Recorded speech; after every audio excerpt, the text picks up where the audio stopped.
വേഗം വേഗം 10 മണിക്ക് വരാന്ന് പറഞ്ഞു, ഇപ്പൊ 12:30. എടാ കുറച്ച് പരിപാടി ഉണ്ടായിരുന്നു. വാ വന്നല്ലോ എന്തായാലും. എങ്കിൽ നമുക്ക് ആദ്യം മലയാളത്തിൽ നിന്ന് തുടങ്ങിയാലോ? മലയാളമോ? നീ എന്തൊക്കെയാ പറയുന്നത്? എടാ ഞാൻ ഓണപ്പരിപാടിയുടെ കാര്യം പറയാനാ വന്നത്. ഓണപ്പരിപാടിയോ?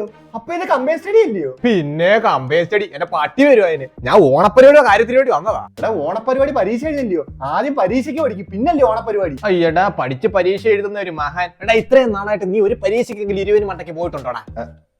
അതുകൊണ്ട് ആദ്യം പഠിക്കുന്ന കാര്യം തൽക്കാലം മാറ്റി വെക്ക്, എന്നിട്ട് ഇതിനകത്ത് കോൺസെൻട്രേറ്റ് ചെയ്യ്. എങ്ങനെയെങ്കിലും ക്ലാസ്സിൽ ഓണപ്പരിപാടി നമ്മുടെ കൺട്രോൾ ആയാലേ ഞാൻ ഉദ്ദേശിച്ച കാര്യങ്ങളൊക്കെ നടക്കത്തുള്ളൂ. നീ എന്ത് ഉദ്ദേശിച്ചേ? എടാ ഈ പൈസ കിട്ടിയിട്ട് വേണ്ടായി നമുക്ക് ഇതിനകത്ത് ഷർട്ട് എടുക്കാൻ. ആ ഷർട്ട് ഇട്ടിട്ട് വേണ്ടായി നമുക്ക് ഓണപ്പരിപാടിക്ക് പോകാൻ. അതേ ഞാൻ ഉദ്ദേശിച്ചുള്ളൂ. അത് പിന്നെ നമ്മൾ എല്ലാ വർഷം ചെയ്യുന്നില്ലേ? എടാ ആന്ന്, പക്ഷെ ഇത്തവണ കിട്ടുമെന്ന് എനിക്ക് തോന്നുന്നില്ല. ചിലവർ ഇടയ്ക്കൊക്കെ ഒരു സംസാരമുണ്ട് നമ്മൾ കാശ് മുക്കുന്നത്. അത് പിന്നെ ഉള്ളയാണല്ലോ. എടാ ഇതെല്ലാരും അറിഞ്ഞു കഴിഞ്ഞാൽ നമ്മുടെ കയ്യിൽ ആരെങ്കിലും പൈസ കൊണ്ട് തരുവോ? ഈ ഓണപ്പരിപാടി കണ്ട് ഞാൻ വീട്ടിൽ കുറെ ബന്ധിത്തൈ വാടാമുല്ലയൊക്കെ നട്ടിട്ടുണ്ട്, കിട്ടിയില്ല, അതൊക്കെ വെറും വേസ്റ്റ്. അതിനാദ്യം നമ്മുടെ ക്ലാസ്സിലെ പിള്ളേരെ കയ്യിലെടുക്കണം. അതെങ്ങനെ കയ്യിലെടുക്കും? അതിന് നമ്മുടെ പരിപാടി ഗ്രാൻഡ് ആണ് അവർക്ക് തോന്നണം. അതിപ്പോ എങ്ങനെ തോന്നിപ്പിക്കും? എടാ അതിന് കുറച്ച് പരിപാടി എക്സ്ട്രാ കയറ്റിയാ പോരായോ? അങ്ങനാണെങ്കിൽ നമുക്ക് ഉറിയടിയും കലവടിയും കൂടെ കയറ്റാം. വീട്ടിലാണെങ്കിൽ കുറെ പൊട്ടിയ കലവരിപ്പുണ്ട്, അതാകുമ്പോ കലത്തിന്റെ പേര് കുറച്ചുകൂടെ വരാം. അങ്ങനെയാണെങ്കിൽ നമുക്കൊരു കൂടിയ നല്ല കിടില ശബ്ദം എടുത്തേക്കാം. എന്താ? പിന്നെ പോട്ടെ. എടാ അപ്പൊ പഠിക്കുന്നില്ലയോ? എടാ ഞാൻ വന്ന കാര്യം കഴിഞ്ഞു, ഇനി നീ ഇരുന്ന് പഠിച്ചോ. എല്ലാരും ഒന്ന് ശ്രദ്ധിക്കും, ഞാൻ ഒരു കാര്യം പറയാൻ വേണ്ടി വന്നതാ. അവൻ പറയുന്ന എല്ലാരും ഒന്ന് കേക്ക്. നമ്മുടെ ഓണപ്പരിപാടിയെ കുറിച്ച് പറയാനാണ് ഞാൻ വന്നത്. എന്തായാലും കൈയടിക്കാത്ത? ഓ നിങ്ങളായിരിക്കുമല്ലോ നടത്തുന്നേ, പിന്നെ അല്ലാതെ പിന്നെ ഈ ക്ലാസ്സിൽ വേറെ ആർക്കൊണ്ടാ ഒരു പരിപാടി മുന്നിൽ നടത്താനുള്ള കെൽപ്പ്? കഴിഞ്ഞ വർഷത്തെ കൂട്ടൊന്നുമല്ല, ഇത്തവണത്തെ ഓണപ്പരിപാടി ഗ്രാൻഡ് ആയിരിക്കും. ഗ്രാൻഡോ? എന്ത് ഗ്രാൻഡ്? ഗ്രാൻഡ് എന്ന് പറയുന്നത് കഴിഞ്ഞ വർഷം നമ്മൾ കസേര കളി സുന്ദരിക്കപ്പെട്ടു അങ്ങനെ കാര്യം.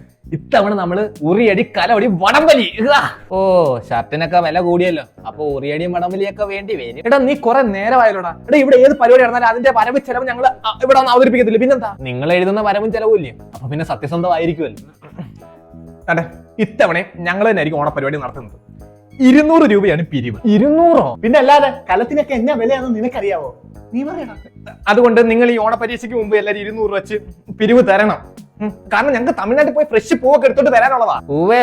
ഫ്രഷ് പൂ? കഴിഞ്ഞ വർഷത്തെ ഫ്രഷ് പൂവിനകത്ത് പുഴു ഇരുന്ന് ഡാൻസ് കളിക്കുവായിരുന്നു. ഇവിടെ പിന്നെ ഫ്രഷ് പൂവിലൂടെ പുഴു ഇരിക്കുന്നത്, അല്ല മരുന്നടിച്ച പൂവിനകത്ത് പുഴു വന്നിരിക്കുവോ? ഞങ്ങൾ അതൊക്കെ തെരഞ്ഞു പിടിച്ച് നോക്കി എടുത്തോണ്ട് വന്നതാ. നിനക്ക് പൂവിനെ കുറിച്ച് എന്തോ അറിയാം? അതൊരു മിണ്ടരുത് നീ. 200 എല്ലാരും കൊടുത്തരണേ കേട്ടോ. എന്താ ഇവിടെ? ടീച്ചറെ ഓണപരിപാടിയുടെ പിരിവിന്റെ കാര്യമൊക്കെ സംസാരിക്കുമായിരുന്നു. പിരിവോ?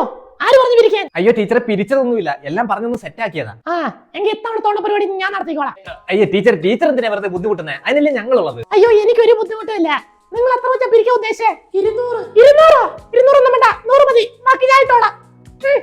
അപ്പൊ ടീച്ചറെ പൂവിന്റെ കാര്യം ഞങ്ങൾ എത്തി, പൈസ ഞങ്ങൾ തന്നാ മതി. വേണ്ട, പൂവും കായൊക്കെ ഞാൻ വാങ്ങിച്ചോളാം. ടീച്ചറെ ഉറിയടി കലവടി അതിനുള്ള കലവെങ്കിലും ഞങ്ങൾ മേടിച്ചോട്ടെ. എടാ ഞാൻ പറഞ്ഞു ഞാൻ നടത്തിക്കോളാന്ന്. കലവെല്ലാം ഞാൻ വാങ്ങിച്ചോളാം. ഇപ്പൊ നീയൊക്കെ പോയിരുന്ന് പഠിക്ക് പരീക്ഷയ്ക്ക്. പിന്നെ അരിയെ 100 രൂപ ചെല്ലറ കയ്യിൽ പിരിച്ചെന്റെ കൊണ്ട് തരണം കേട്ടോ.